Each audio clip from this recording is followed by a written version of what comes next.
Bini tak bagi pergi ke parlimen kerana takut COVID. Budak tadika umur 3 tahun taki. Umur 3 tahun boleh pergi ke tadika. Tak kena ke tak timbul ke isu sains dan data ni?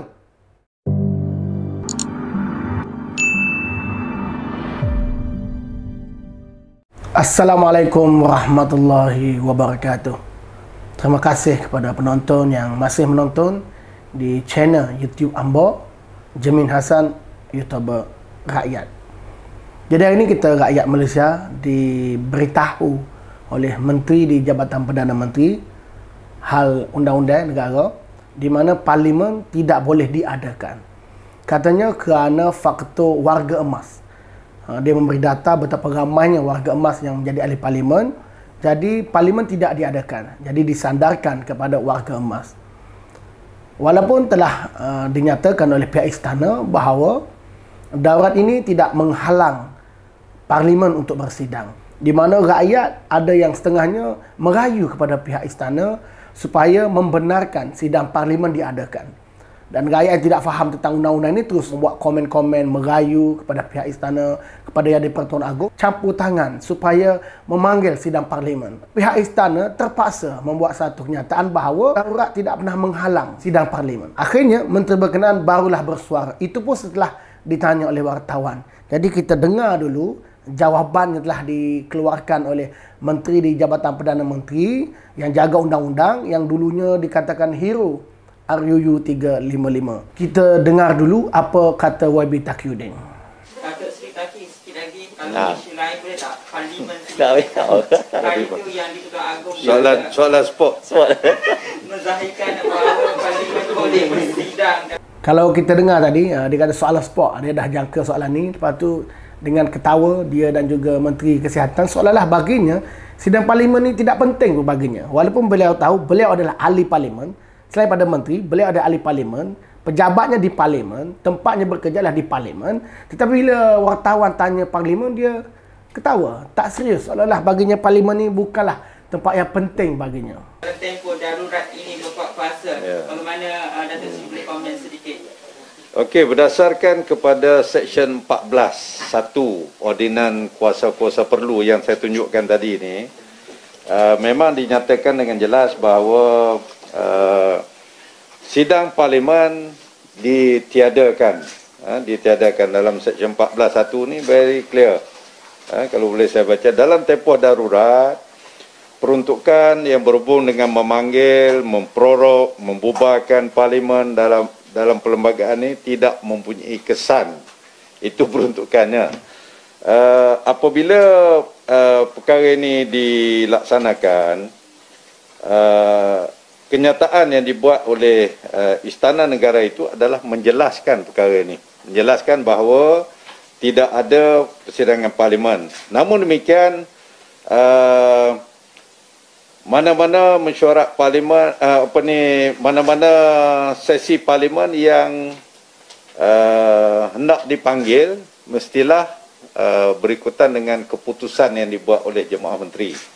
Jadi sekarang ni Jemaah Menteri menasihatkan Yang di-Pertuan Agong bahawa tidak ada sidang parlimen. Jadi itulah keadaan sekarang ni. Agong menyatakan, Istana Negara, YB Taqiyuddin memberitahu bahawa Jemaah Menteri menasihati Yang di-Pertuan Agong supaya tidak perlu kepada sidang parlimen.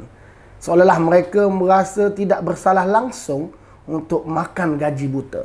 Ialah kenapa mereka sebagai ahli parlimen tetapi mereka tidak mahu buka parlimen. Sekolah, tadika, kedai makan, semua nak buka kerana itulah tempat mereka mencari rezeki.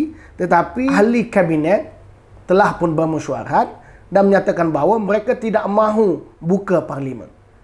Inilah yang berlaku kepada Malaysia, kerajaan Tebu Atap. Menyatakan bahawa kalau nak diadakan persidangan parlimen, maka perlu adanya satu keputusan daripada Jemaah Menteri, bukan Perdana Menteri, Jemaah Menteri, ya.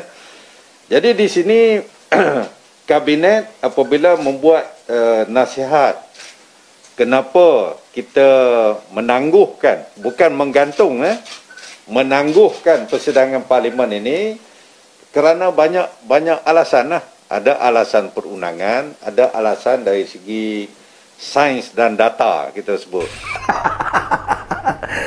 Kita dengar sekali lagi ya. Menangguhkan persidangan parlimen ini kerana banyak alasan lah. Ada alasan perundangan, ada alasan dari segi sains dan data kita sebut. Allahu Akbar, dia punya pelawak dia punya penipu tu atas muka tu nampak tipu dah. Katanya kerana faktor sains dan juga data. Woi Taki, aku nak tanya mu ni, nak tanya semualah jemaah ahli kabinet. Kalaulah faktor sains dan data tidak boleh buka parlimen tu, habis yang sekolah tadika, yang masjid, yang macam-macam semua ada sektor industri dibuka ni tidak terlibat dengan sains dan data ke? Takkanlah COVID ni dia hanya terlibat sains dan data di parlimen. Parlimen ni apa sebenarnya? Ya takut sangat habis sains dan data. Jadi kepada rakyat Malaysia, inilah menteri. Menteri yang jaga undang-undang akhirnya bercakap tentang sains dan data. Yang kita peliknya, sains dan data ni yang menghalang kepada satu persidangan, satu operasi ni hanya di parlimen. COVID-19 yang ada di Malaysia ni, dia hanya bertapak di parlimen ke? Ataupun COVID-19 ni hanya menyerang ahli politik sahaja ke?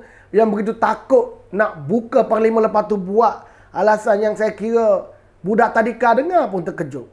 Mereka di sekolah, mereka di tadika buat aktiviti seperti biasa. Hanya jaga penjagaan sosial, jaga SOP baru, hidup dalam norma baru. Budak tadika umur 3 tahun Taki. Umur 3 tahun boleh pergi ke tadika. Tak kena ke, tak timbul ke isu sains dan data ni. Allahu Akbar, dia punya penakut sampai meroyang-royang sampai dah melalut dah.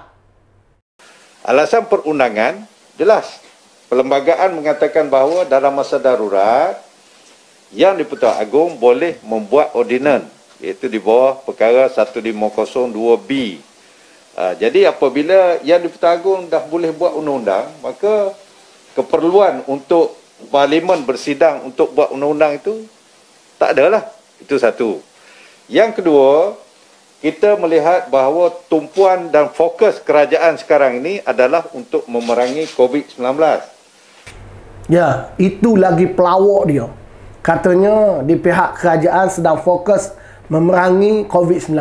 Tapi yang kita dah tengok aktiviti mereka di Facebook, Menteri MITI yang jaga pelabur sibuk buat mesyuarat politik pilihan raya. Yang Menteri Agama, kita tak tahu apa benda dia buat. Apa yang berlaku dalam negara ni, Menteri Agama ni macam tak wujud. YB Takridin, lagilah kita tak nampak. Nampak hanya dia mempertahankan Tan Sri Muhyiddin Yassin, mempertahankan kerajaan terberatab. Haji Hadi, kononnya nak cari pelabur, sibuk buat kunjungan hormat ke jabat menteri tu menteri ni. Apa sebenar mereka ni? Dan timbalan menteri yang sedang bercuti 55 hari di New Zealand, itu fokus kepada COVID-19. Menteri Kesihatan jarang-jarang muncul. Menteri mana yang fokus pada COVID-19? Menteri mana? Termasuklah juga ahli-ahli parlimen itu sendiri. Mereka juga merupakan frontliners yang bertugas untuk memastikan rakyat di kawasan mereka terutamanya dapat sama-sama bekerjasama untuk memerangi COVID-19 ni. Jadi fokus kita adalah COVID. Fokus kita adalah COVID. Ni dah jadi kerajaan COVID ke? Kalaulah macam tu sekali lemahnya kamu letak jawatan lah. Kamu dipilih sebagai ahli parlimen bukan hanya nak fokus satu benda. Banyak benda kamu kena fokus. Tetapi nampaknya kamu ni tak boleh kerja banyak benda. Nampaknya kamu ni tak boleh bekerja. Hanya boleh fokus pada COVID. Itu pun penipu. Dapat gaji berpuluh ribu, beratus ribu. Kamu nak fokus COVID saja. Jadi kamu nak biarkan demokrasi negara kita terus cacat. Kamu nak terus biarkan suara rakyat yang di bawah yang sepatutnya diangkat oleh ahli parlimen terus tidak terdengar. Adakah kamu sekarang dah lali ataupun dah terbiasa, dah tak kisah makan gaji buta? Begitu. Daripada 220 orang ni, seramai 77 orang ahli parlimen yang berumur 61 sehingga 69 tahun. 77 orang. Above 60. Yang dikatakan kumpulan berisiko. Daripada 70 sehingga 79 ada 19 orang. Ini fakta. You can check. And daripada 80 tahun ke atas adalah seramai 4 orang. Kita tak nak sebut 90 tahun ke atas lah. Jadi termasuklah tu. Bila 80 tahun ke atas tu ada 4 orang. Jadi hampir ataupun sebahagian daripada ahli-ahli parlimen kita 220 orang ni, dia siap menyindir lagi Tun. Dia kata 93 tak boleh sebut lah. Tun Tengku Razali di antara warga emas yang tak boleh dinafikan. Faktor umur ni kita tak boleh nafi kerana dia adalah satu nombor, satu fakta. Tetapi mereka seperti Tun Dr. Mahathir, Tengku Razali, warga emas ini tidak pernah takut pun untuk diadakan sidang parlimen. Persoalannya, warga emas yang ada dalam Perikatan Nasional seperti Tan Sri Muhyiddin Yassin, Haji Adi, adakah warga emas yang penakut berkorban untuk menghadapi risiko demi untuk memulihkan demokrasi? Bagaimana pelabur nak masuk ke negara kita dalam keadaan ahli parlimennya, ahli kabinetnya penakut nak mampus? Mereka takut untuk mati, mereka takut untuk menghadapi risiko, hanya mementingkan nyawa mereka. Sedangkan frontliner, cikgu, polis dan segala macam barisan hadapan dalam negara kita berhadapan dengan risiko yang lebih tinggi. Tak pernah timbul pun mereka tak nak bekerja kerana itu adalah berbahaya kepada mereka. Tetapi ahli parlimen yang dipilih oleh rakyat, yang dapat gaji beratus ribu, takut. Ataupun sebenarnya YB Taqiyuddin nak sabotaj Tan Sri Muhyiddin Yassin dan juga Haji Adi Awang. Kerana kalau datang PRU yang ke-15, kita rakyat Malaysia tak akan undi mereka yang takut ambil risiko hanya kerana mementingkan diri sendiri. Budak tadika boleh pergi ke sekolah, cikgu boleh mengajar di sekolah dan masjid dipenuhi oleh warga emas, tak ada masalah. Tiba-tiba ahli parlimen yang berumur 60 tahun ke atas ni dia tak boleh kerana takut, kerana berisiko tinggi. Kalau takut berisiko tinggi, letak jawatan, jangan duduk di situ. Jangan pegang jawatan itu. Jangan menyusahkan negara, jangan menyusahkan rakyat hanya kerana kamu penakut. Kerana kamu takut nak mati, kamu telah menyusahkan negara dan rakyat Malaysia. Kamu takut nak mati, tetapi kamu tidak bertaubat. Dan alasan kononnya berkenaan dengan sains dan data tidak boleh diadakan sidang parlimen.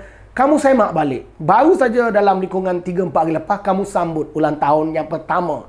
Kamu tebuk atap. Kamu telah mengadakan satu ulang tahun yang pertama. Dihadiri warga emas dan lebih daripada 200 orang. Tak timbul soal data dan sains. Merahayanya sambutan di sana. Kamu boleh menyambut ulang tahun yang pertama, tetapi kamu takut untuk mengadakan sidang parlimen. Punyalah penakut.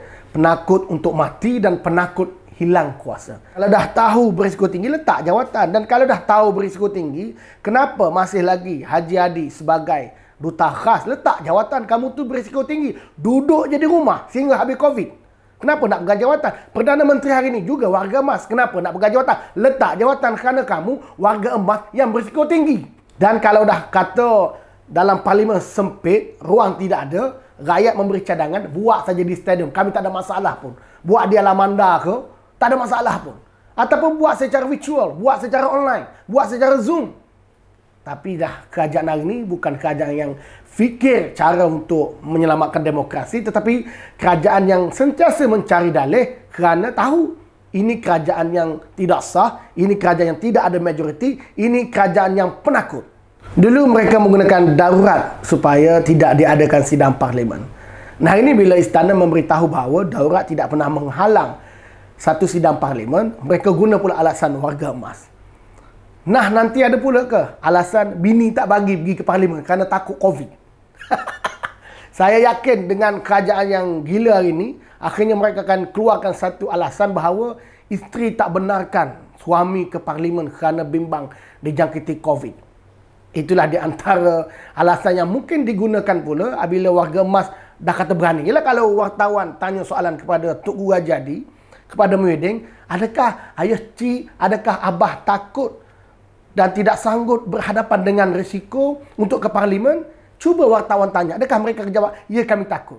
Berilah satu undi kepada warga emas, nescaya parlimen akan ditutup. Jadi kepada warga emas yang penakut, letak jawatan dan jangan lagi bermimpi untuk bertanding pada pilihan raya yang ke-15. Kita warga rakyat Malaysia, ingat, alasan ini telah cukup untuk kita memilih mereka yang kuat, mereka yang umurnya 70 tahun ke bawah. Dan melihat kepada alasan yang telah diberikan oleh YB Taqiyuddin, memperlihatkan bagaimana tugas sebenarnya PAS berada dalam Kerajaan Perikatan Nasional tidak ubah untuk memurnikan apa saja tindak tanduk yang tidak demokrasi yang dilakukan oleh Tan Sri Muda Yassin dan Perikatan Nasional. Kita berdoalah semoga kerajaan penakut ini, kerajaan yang tidak sah ini segera jatuh. InsyaAllah sama-sama rakyat Malaysia kita doakan. Dan sekali lagi saya minta kepada seluruh rakyat Malaysia, penonton yang menonton video ini, sebarkan kepada seluruh rakyat Malaysia. Kita bertekad, kita akan pastikan mereka yang takut, mereka yang tidak berani berkorban untuk rakyat, mesti dikalahkan pada pilihan raya yang ke-15. Warga emas yang penakut, ahli parlimen yang penakut, ahli parlimen yang tidak menghormati demokrasi, ahli parlimen yang telah pun rasa lali dan tidak kisah makan gaji buta, kita pastikan mereka kalah pada pilihan raya yang ke-15. Terima kasih. Assalamualaikum warahmatullahi wabarakatuh.